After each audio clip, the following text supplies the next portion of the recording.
Not that one. That one. All right, we're in there. Easy peasy lemon deluxe. As the rel will be the first thing banned away from the side of the boys.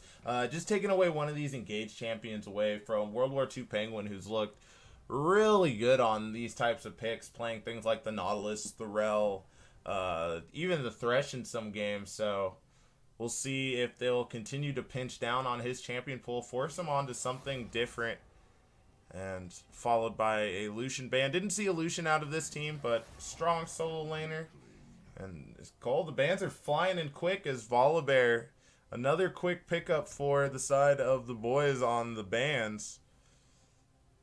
I love it when the ban goes quickly. That's great. That means people know what the deal is. We've done our homework.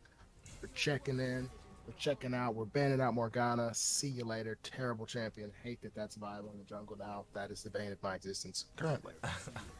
Oh, and really interesting here, blue side banning away the Udyr. Has that first pick, would have been able to grab it. So there might be something else that they're eyeing here for their first pick priority. FaZe Monster being at the top, just knowing that we probably won't see a lot of movement means that you have to imagine that they want this first pick to go to the top lane. Might be the reason why the Udyr was banned out and not left up, as the Akali will be the final ban from the side of double Umacorns. A little worried about one of these champions snowballing and just running over the game. Yeah, I like the fact that we won't see Udyr or Morgana in the jungle. That's excellent. I think Volibear and Rel are also very viable bans. Obviously, Lucian and Akali. Seems like somebody did their homework on a mid laner here for the opposing team. As we see Galio locked in first. And this is really interesting to me because I don't think this is a Galio top. I feel like this Mm, Galio is going to the bot lane. That's what would make sense to me. But mm. we'll see how we'll see if I'm correct or not. As Alawi is locked in for the side of Mythos. This is We get the definitely Mythos Alawi. I love it. this is the comfort pick. You know, we saw the set Yeah. game yesterday. It wasn't the prettiest, but looking to bounce back on another one of these bruisers and one a little more in his bag, as we would say. As the next pick will be the Alistair. Alistair by himself. If I'm the side of the boys, I'm looking to deny something like the Kaisa or things like the Samira. These picks that can just absolutely pop off next to that. Now, the Galio would do pretty good about dissuading a Samir pick just because the taunt, the heroic charge, the grand entrance, all of these things great against Samir, as the Mordekaiser will be the next answer. And now, Cole, I'm scratching my head. I thought we'd be picking in order with the amount of champions that we had on accounts, but it looks like we're going for a little trickery. That could be the Mordekaiser jungle. Seen it a little here and there, but not something that's been too prevalent. As the Fiddles is the next pick, Cole. I don't know what is happening with this draft. If we're going rotations, then I'm telling you, Mordekaiser top, Galio support, and Fiddlesticks jungle right now. But I can't say for sure, as the Yone is locked in, picked up for Dragon's Ball P. This is the sub coming in today. Seymour Slabs knows him all too well. Just an absolute loose cannon in the mid lane, but a player that's going to be so fun to watch. And once he gets going, he will not stop. Yeah, by the way, the prediction's up. You got a minute 40 left. Sorry I sent that a little bit early, but I'm sure you guys have your favorites already. So get those points in. Yeah, I am just as confused as you are. I see a lot of frontline in this draft. Yeah, I don't know. I don't know. We'll see where the picks go on the side of the boys. I think on the side of double Umacorn, those are pretty much, we know where those are going to be at, but definitely confused about here where the boys are going to be sitting. This Galio, this Mordekaiser. Oh, maybe we see Fiddlestick support. You never know. Right, and interestingly enough, they locked in the Alistar but left the support or the AD position open. Neither team drafting an ADC. We're going to see probably a clampdown on this pull as the Tristana Lucian taken off the table. Samir banned in the first round, first rotation, or second rotation, my apologies. But if I'm on the side of double Umacorns, I'm looking at picks like this Kaisa, because if you're not going to play it, then you need to ban this out. As the misfortune ban comes through, that tells me that double Umacorns are looking to pick up this Kaisa here. But if the boys are able to sniff this out, then what's the answer? What's the next best marksman that you'd be comfortable playing? In a Jinx way, maybe with the front line that would be available to her, or I mean, I don't know. Oh, rounding out the bands with the Gragas, not deciding to pinch too heavy on that AD pull. Perhaps a little worried that one more takeaway could force themselves into an AD drought. And there's the Kaisa. Just as we had talked about, the Jinx is another option. Wouldn't be terrible into this comp, but it will be. The Kaisa such a strong bot lane down there with the Alistair. Definitely whoever they're going with. Yeah, Galio's going to be annoying to play into, but you'll always have a chance to all in with that combo. So we now see the Varus show here for the side of the boys. I think that's also good in this comp as well. Some good CC, some good range, good damage.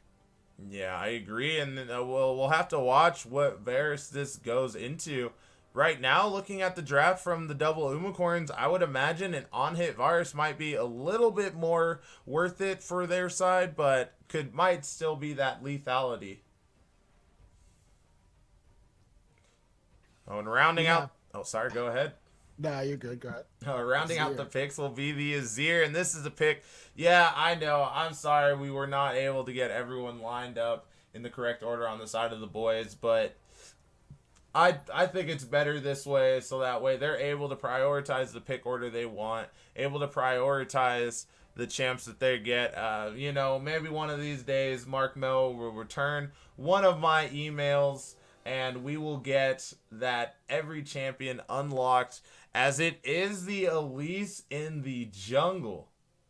This is a question mark from me, Cole, because Elise is one of these champions. I see her always closer to the top in solo queue. Right now, I believe one of the higher rated junglers, but I just have this blop in my mind of Elise just not being good for this season. I haven't seen her played a lot in professional play, and usually when she's prevalent, we see her a lot there. There's just so many more AP junglers that are just seen a lot more. You have things like the Nidalee, the Lilia, Morgana banned away, but Rumble still up and available here, so will be interesting to see how this Elise pick plays out. Seymour, to your point, while it is a good pick, does have a higher level of execution than most junglers, I would have to say.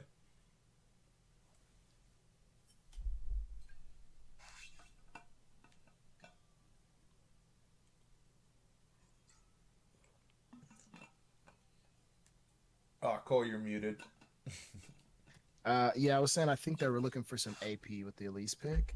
That might be a function of maybe not being comfortable on an Echo or on something maybe a little bit more common at that sort of level. But yeah, I'm guessing they're going with a little bit of AP damage with the Elise. I mean, the CC is going to be huge for that squad, as they really only have a couple other spells to do anything to a team on the boys that has a ton of CC AoE in that, with the Fiddlesticks, with the Galio. Mordekaiser even has a great pull to use. Azir, obviously. I mean, they all and Varus. So I mean, we'll see. Again, I think when it comes to execution and ease of execution, I'm honestly leaning towards,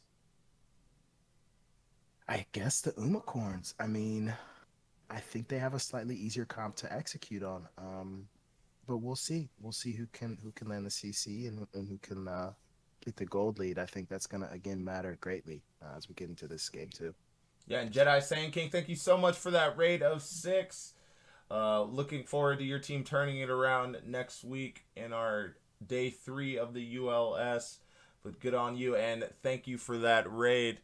Looking over to the side of the boys, while I do agree that the ease of execution does appear to be easy for the side of double Umacorns, a lot of these things are still in the skill shots.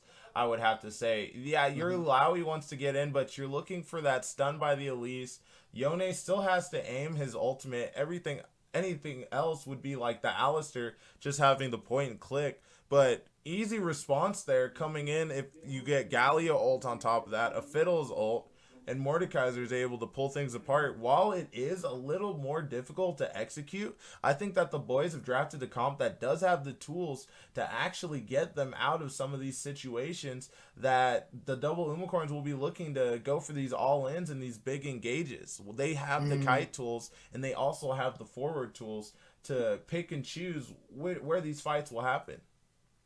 Yeah, I think you're right with that for sure, right? Fiddlesticks, great disengage. Mordekaiser, ultimate disengage. Azir walls him out, disengage, right? So we'll see, if the side of, let's say, Dragon's Ball P gets huge on the Yone and he gets like a 2 or 3 man alt knockup, Mordekaiser comes in, ults him out of the fight. Even if he loses his life there, maybe he saves some of his teammates. So I think you're right. We have some ability for team fights to be very volatile and to be broken up if need be.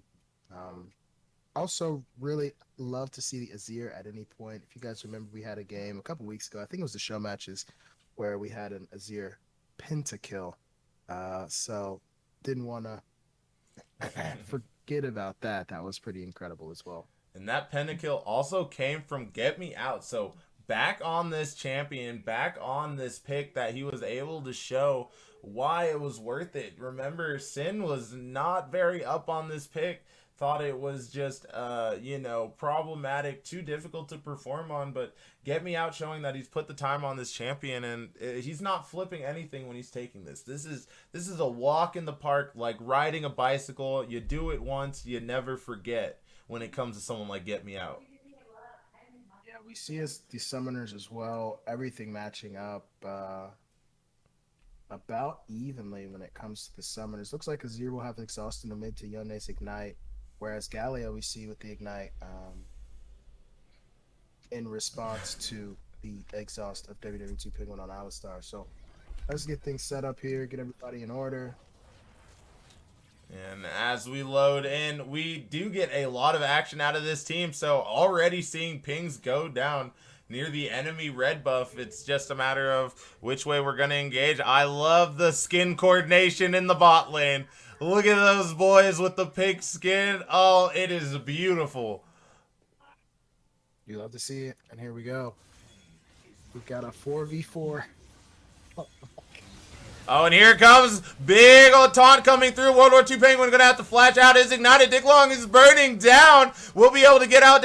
Dragon's Ball P also has to burn the flash as well. Everyone chunked pretty low, and for now it looks like it will be a win on the side of actually double Umacorns. Alistair does have the Hex Flash, so only person that loses sums here will be Dragon's Ball Peace. Very close to getting that kill, but that is Flash down on Dick Long, Ignite down on Black Wando, and the heal down on FaZe. That is a big summoner spell. Kaisa still has both of her ultimates.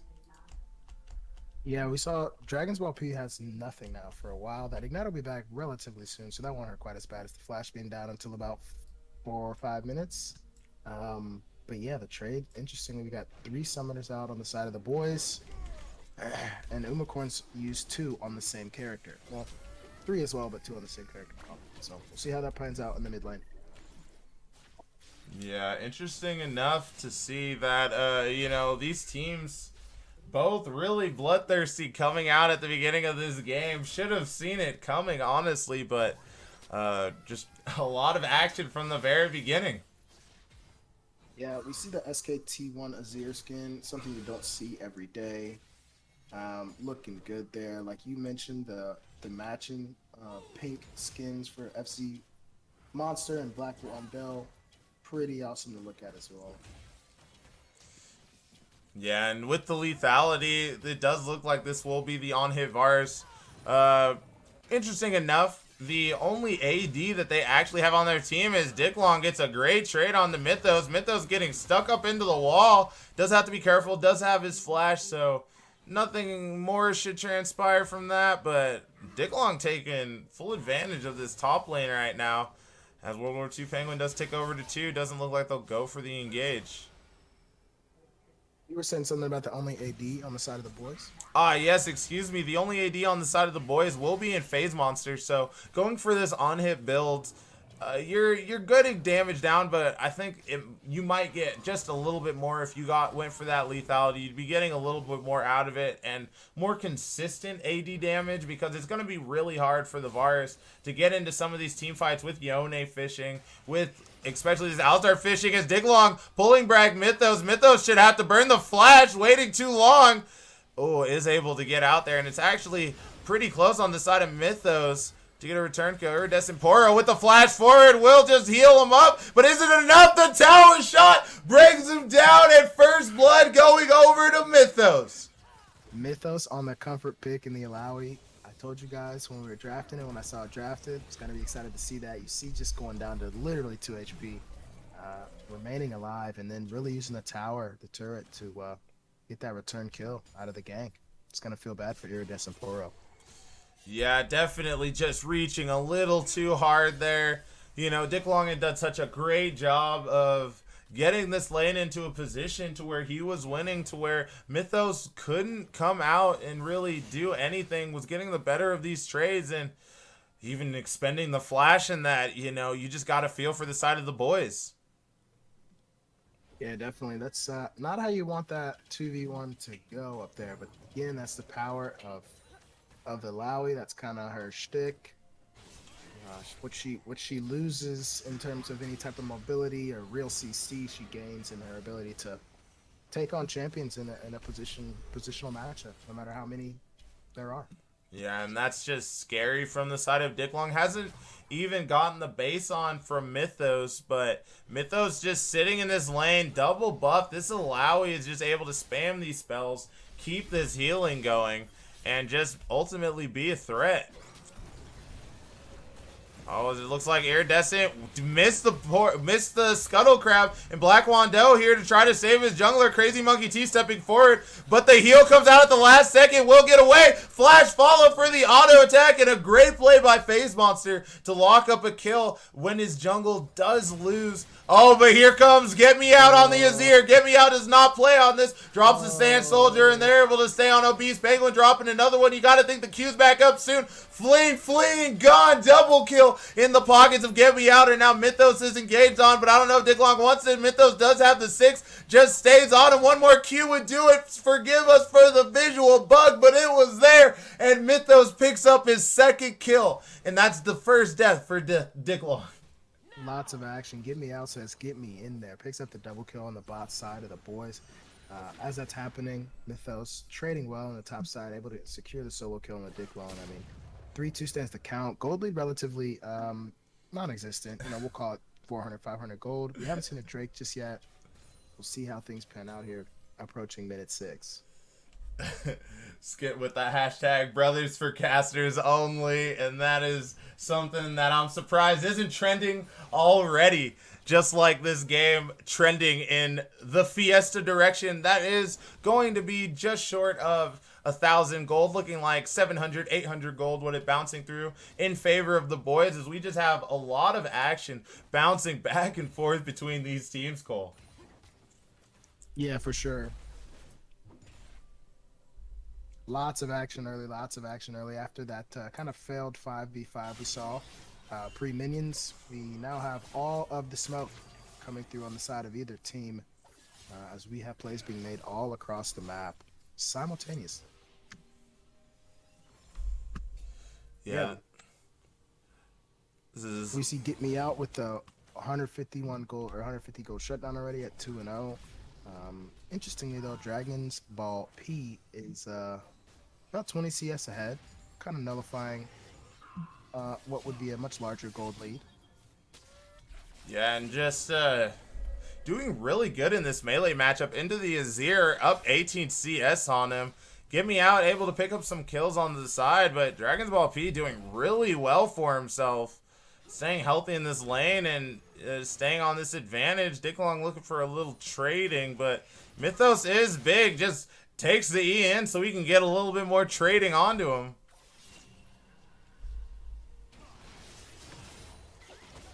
Oh no, but now the Dragon's Ball P, I look away for a second and just feared up by this Fiddlesticks means he will go down in the mid lane. That's a kill going over to the jungler, keeping him in this game, keeping him relevant. 8 CS up on this Elise right now. And the boys off to a pretty good start in this game. Gold lead still not too crazy. Still floating around, actually a little lower now, even after that kill, closer to that 700 range.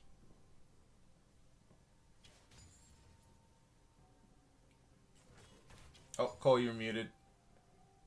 Sorry, get me out. Ult will be on cooldown now for another 45 seconds. So this dragon, if this dragon plays forced here by the side of Umacorns, that big cooldown will be unavailable to the boys. Oh man, Dicklong just not getting the better of any trade here in the top side. Looking really scary for him. Every time he just goes in to try to hit a minion, it's looking doomed. It looks like Mythos does have the flash up, does have the ultimate up. Very close to being in range for the kill. But Mordekaiser ulti, if you ult after the Alawi ultimate, her tentacles will not follow her into the death realm. They go away. So yeah, the whole way to beat Alawi is you just can't get hit by the E. If you can't dodge the E, you just lost. So you kind of got to bait it out as a Mordekaiser. Oh, but here comes a Fiddle's ulti, and Mythos caught under the tower with his pants between his legs. Iridescent Poro picking up another kill and a shutdown onto Mythos. Well played. Much needed. Iridescent Poro really seeing the opportunity there with the pushed in Mythos and just saying, hey, listen, I'm going to flash over the wall here, hit this ult here, and we're going to collect this kill here. And while we have a lull state, and excuse me, I am wrong. We do not have a lull state, as we do see a fight going on in the bot lane. That will be FaZe Monster stunned up, and he just goes down. That is Elise picking up the kill. Black Wando does have to burn his flash. There's a little bit of trading goes on in the mid lane. Dragon's Ball P getting Get Me Out very low, but Get Me Out goes in, shoves him right into the tower, forces the flash out, and drops him at the end of that exchange. Great play by Get Me Out on the Dragon's Ball P. As soon as is available, Get Me Out, putting it to good use again, getting Dragon's Ball P in tower range, also getting the flash out of him. I mean, huge play there. Yeah, and just doesn't say so on the scorecard just yet, but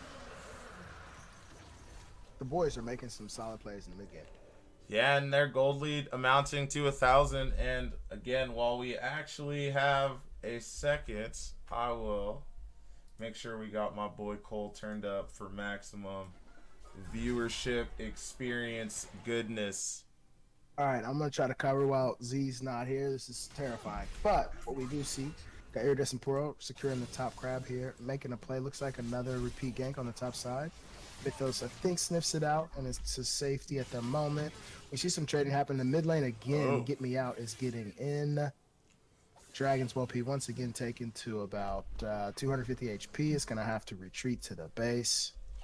Yeah, and looking at the Yone, we got, hopefully you guys can hear Cole better now. We got him at the maximum output. but Dragon's Ball P doing very well for himself farm-wise. You got to think that this Immortal Shield Bow is going to have so much value in just keeping him safe and just keeping him alive in this lane, as Mythos getting some good trading off. But that will be Rift Herald started up from the side of the boys. FaZe Monster just engaged on the taunt. Will stop Kai'Sa from doing anything. And here comes the ulti coming out of FaZe Monster. Is able to log up the Kai'Sa. Gets that Q off, but before his blight applies. So we will not get the full damage. Might have been enough to force out a heal had he done so. Yeah, it looks like Umacorns just a little bit too late sniffing out. Too many members missing, and they're probably on that Rift Herald. So Iridescent Poro is going to walk away with that.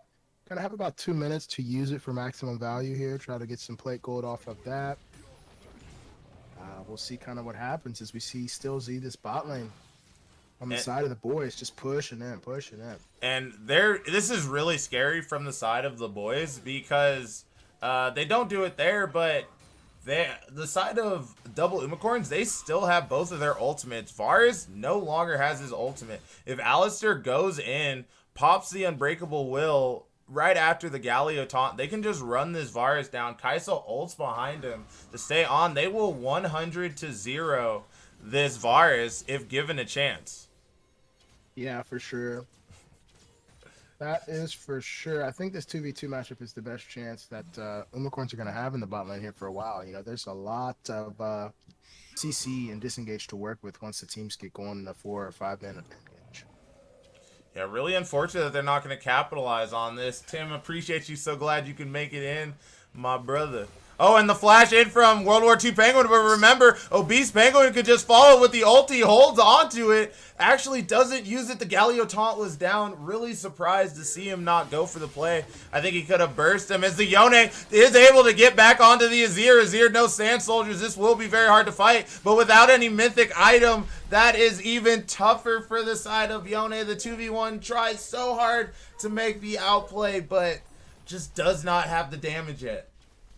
Yeah, unfortunately, again, I think in a 2v2 scenario of Crazy Monkey, T was available. You know, they would hard win that and make a huge turn for the mid and jungle, but instead, Iridescent Poro in the mid lane, another field gank in the top side, and we see the Rift Herald taking the bot turret first for the side of the boys. Yeah, the boys doing very well around this bot lane, taking the strong point from the side of double Umacorns and just reducing it as much as they can, as it looks like they'll get this second charge, but that is the Alistair going in, does not have the ulti to stay alive. They will just have to back out. Fiddle still had the ultimate. FaZe Monster just running him down. Will tank 2 tower shots as he gets caught on the model of the Galio there from Black Wando. They do look for the snipe, and that is Elise charmed up. Will she be able to get into a repel? Not just.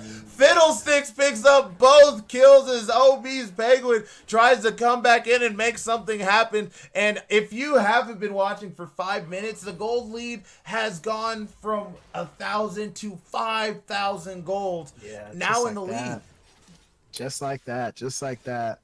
As we see 14 minutes, 38 seconds in, we got nearly 2 turrets gone on the bot side for Umacorns. They're going to have their work cut out for them here to try to crawl back into this one. As we see, you know, we talked about the pick, the Elise pick, just not having as much agency as you'd like to see, certainly in the early game. Fiddlesticks really running amok here, collecting kills, and I believe all 3 lanes at this point, and that is not going to do well. Obviously, we know Fiddlesticks scales into the late game really well. Already completed the Night Harvester. 10-3 stands to count. 5,000. Oh man, and I've seen this one before, except it's the Varus this time. Not even a chance to hit his buttons. That's Dragon's Ball P going down again. Get Me Out is getting in there just every single time that ultimate Emperor's Divide is off cooldown. Oh, big taunt. Black Wando looking to get out. That is the combo being dropped. Remember, Azir just used the ultimate as Kaisa just run in, flashes forward, not able to find the damage. Maybe the W enough, but she's walking into a choke point against this Azir. This Azir just free hitting, having the time of his life. Mythos going in with the ultimate. Will be able to heal up. Dick Long able to turn that around at the last second, but FaZe Monster's back again. Does miss the ultimate, which means they will be able to walk out. What that means is Dragon has to be theirs. Fortunately, the Yone not available there to really come in and clean up some of these low health champions on the side of the boys. I mean, again, the Elise just not having a whole lot, you know, being the bursty AP damage. Oh, the Yone going in, and this might be a little bit of a desperation play as he's just 100 to 0 on the side of double Umacorns. This Yone pick just not panning out. Yes, he has a CS lead, but this Azir has just been having the help of the bot lane, of the jungle, just been able to absolutely take him out of this game. And, you know, for Dragon's Ball P, just a tough day 1 showing in the ULS right now. Definitely one he wishes he could change up some of the early game things, because as we see in the CS, like, he is doing well for himself. It's just getting caught out by these ganks, getting rotated on, and it's a hard matchup for a melee matchup. So credit to him for having the CS lead, but just not having an overall good performance. For sure. He just completes the Immortal Shield Bow, which is a huge power spike on the Yone, for those that don't know. Only other mythics that exist are the Divine Cinder and the Alawi, as opposed to the side of the boys. Already Kraken Star completed on Varus. Leandri's on the Azir. Huge Night Harvester, as we mentioned before, and the Locket. So, game quickly spinning out of control. 14-3 the kill count. FaZe Monster going a little deep here. Is it? Oh, actually, Dragon's Ball P able to get that shutdown onto FaZe Monster. Excuse me, FaZe Monster. No shutdown to be had to give over, but that is the Yone on the board as the Fiddles does ult over the wall, and that means a quick 2 kills going into the pocket to Vera Desaporos. Mythos does get some trading off in the top side. Looks like Dick Long got the worst of that, but that must mean mid tower will go down as this Elise will do her best to clear it, but it's not much. Oh, Galio might catch her with the taunt here, and I think this is another death. Able to go into the repel, but what goes up must come down, and Azir is there to pick it up. Excuse me, Iridescent Poro is there to pick up another kill, sitting at 8-1-5 on this Azir.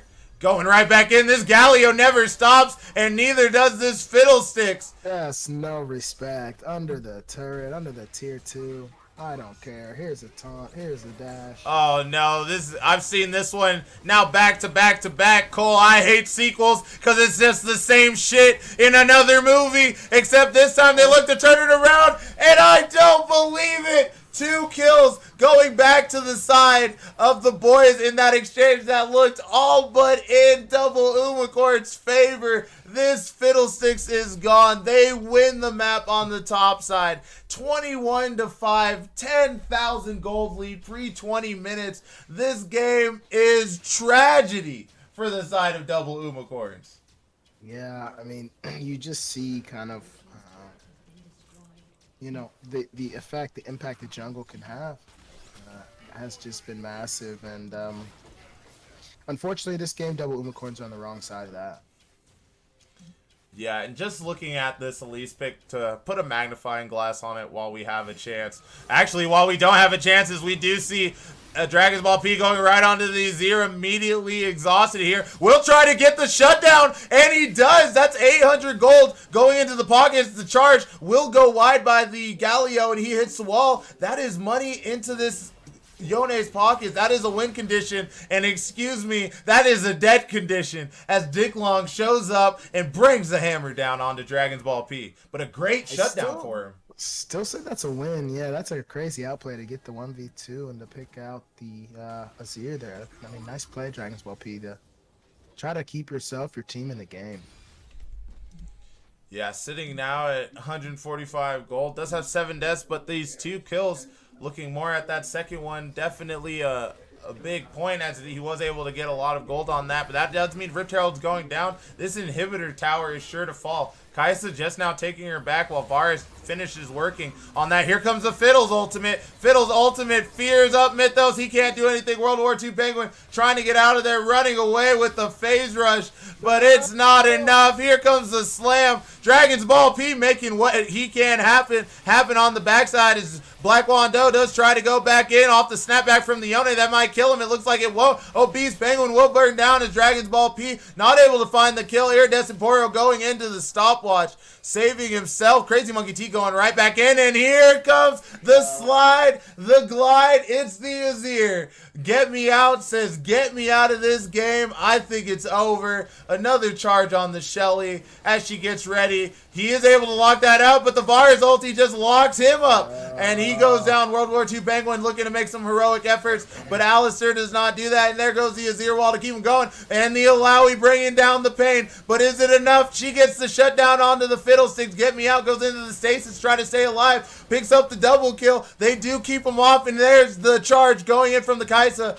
The grand entrance comes down, but Kaisa's been ulted by Dick Long, taking her into the realm of death, and maybe she'll escape death, maybe she won't. This has to be all she wrote. Alistair Elise cannot make the play to save it. Alistair does get the kill onto the Varus, but it is not enough. On the side of the boys, they know stats are going around. They said, we want to pad the numbers, make sure it looks good. Dragon's Ball P actually just came back up, looking to make this look like an overextension, as Elise will execute and gets the shutdown on the Galio. An intense exchange from these teams, but open Nexus means this game has to be all but over. But a great defense from double Umacorns.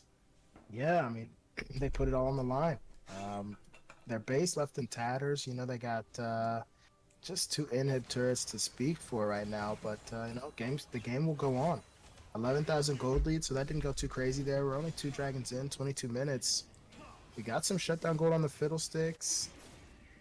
I think there's a window here. We'll have to see if Umacorns can effectively take advantage of it. Crazily enough, they are just being allowed to just come up onto this dragon. Fiddle's ult is available, and that's a three-man fear. This game has gone on this long, and you mean to tell me that no one's accounted for Fiddlestick's ulti just yet? That's a triple kill. They get the dragon, but that's 3 people down. 25 seconds, the soonest the Alistair will be back. 34 seconds, the soonest Alawi will be back. And barring another miracle from the side of double Umacorns, this game has to be over.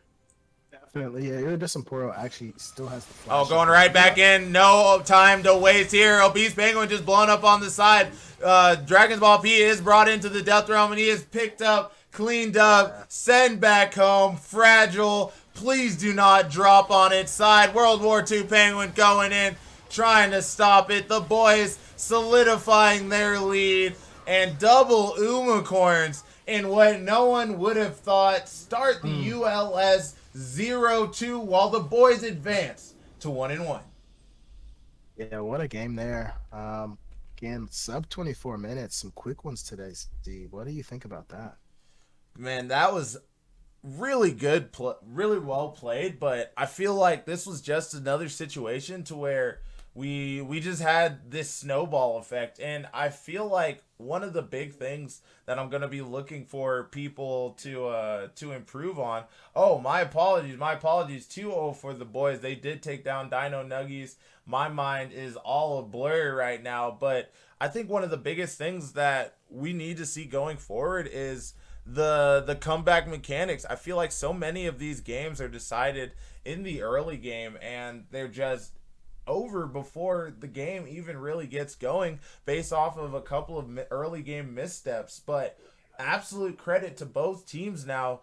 Team the boys and Uncle and the nephews, because both of these teams were able to come in, find their advantages, and capitalize on their advantages and just make them just absolutely take over the game, just be able to run away from it. Credit to them to find and just ride those windows of opportunities. Yeah, that's one of the hardest things to do in league is when you find yourself at an early game disadvantage to just chill, to just take it easy, to just try to play, wait it out. Okay, they're gonna get these first dragon or maybe even 2, maybe even the Rift Peril. That is fine. Let's just try to stop the bleeding. Let's get our CS. Let's get some items going. It's really tough to do in solo queue. It's even tougher to do in a league like this where everybody kind of knows everybody. Lots of ego going on. You just want to get in there and make the plays that Z's gonna have the incredible calls about. I get it. But that's gonna be one thing, to your point. If we're ever gonna see these comeback mechanics that our teams are gonna have to be comfortable with. Hey man, we're down 3-0 right now. We're kicking it, man. We're looking at Drake number 3 or what have you, right? That's something that we just haven't seen a whole lot of to be done effectively just yet. Yeah, and just looking over the game state for this one, really, really tough showing from the bot lane of the double Umacorns. While I don't think that a lot of this can really be placed on them for their 2v2 performance, as the Fiddles did have a lot of influence on that bot lane. I do feel like the side of the boys were able to quickly identify the power point in the bot lane, even after shutting down the Alawi. The Alawi got off to a quick lead. The Fiddlesticks goes top, and they just absolutely shut that down, take that out of the game, and then immediately after convert that to a Rift Scuttle, go bot lane where the lane state's almost even, and just snowball that into an absolute just dumpster fire for the side of double Umacorns. Was really impressive from the side of the boys.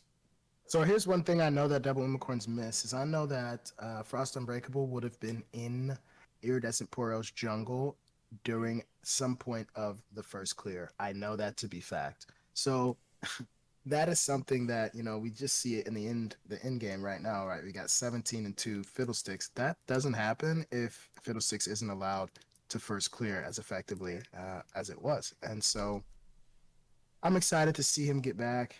To see what they can do with what is a rough start with a couple subs. But I get it, man. That team is a team built on teamwork and positive vibes from those 5 individuals. They've told us this before, and we'll see what happens for them in week 2.